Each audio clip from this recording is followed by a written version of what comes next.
Bienvenue à Montrouge, aux portes de Paris, où en 2024 sortira de terre un nouvel immeuble de 6 étages dédié au co-living, en français l'habitat partagé.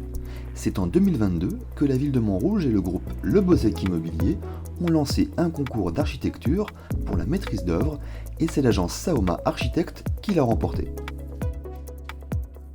Nous avons rencontré le directeur de l'aménagement urbain de la ville de Montrouge, Jean-Marie Bessin, qui nous parle de l'évolution de l'aménagement urbain de sa ville. Cette politique d'aménagement, elle est conduite par une équipe municipale et par son maire, Étienne Langereau, qui souhaite à ce que sa ville prospère, s'aménage, soit innovante et assume pleinement la place que représente cette ville au niveau de Paris.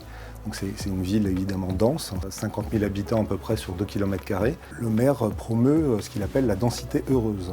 À partir du moment où on offre de multiples services aux habitants, des équipements de qualité, des aménagements d'espaces publics de qualité, ouverts, avec le plus possible d'espaces verts.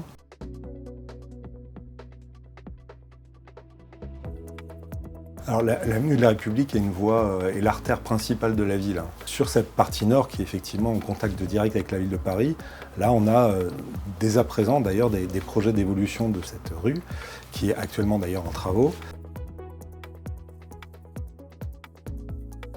À la proue de cette rue de la République, il y a ce projet de co-living que l'on mène avec l'équipe de Saoma.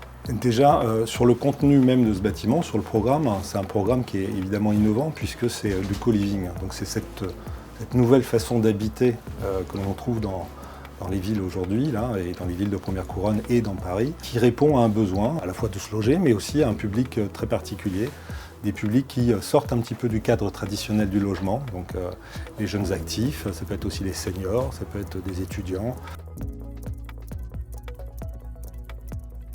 Et puis après, il y a l'enveloppe, et là aussi, c'est une enveloppe qui nous a particulièrement séduite, qui est assez innovante, et qui est aussi dans la continuité. Que la ville de Montrouge est une ville qui a été bâtie avec beaucoup de façades en briques, et là, par exemple, la proposition qui est faite en terre crue, c'est une solution évidemment qui vient dans la continuité de cette histoire de la fabrication de la ville de Montrouge. Le fait qu'il y ait aussi des balcons qui soient proposés pour chaque logement, et notamment quelques espaces extérieurs en toiture qui sont proposés aussi à ces futurs résidents, ont été particulièrement appréciés par le jury et par monsieur le maire.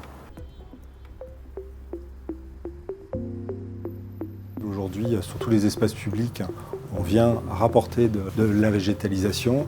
On a eu un projet très ambitieux ces derniers temps là, qui a permis de faire ce qu'on appelle les allées Jean Jaurès, qui a permis d'offrir 4 hectares d'espace vert en plein cœur de la ville. Et donc ce projet de co-living, l'intérêt c'est qu'il vient dans la continuité de ces aménagements en offrant des espaces extérieurs qui peuvent être complètement végétalisés, complètement fleuris. Donc ça amène aussi ce bien-être que les habitants aujourd'hui d'une ville comme Montrouge sont en droit d'attendre. L'équipe de Saoma, donc effectivement, que nous avons rencontré le jour du concours, déjà a été extrêmement clair en tout cas sur l'ambition de son projet et qui s'est traduit ensuite par une co-construction, puisque quand on a fait ces premières images, évidemment il faut les traduire par un permis de construire et il faut aller plus loin dans le projet. Et là, l'équipe de Saoma était présente, a été aussi à l'écoute de nos différentes attentes et le projet s'est monté avec beaucoup de fluidité. Voilà, donc c'est une collaboration qui s'est très bien passée.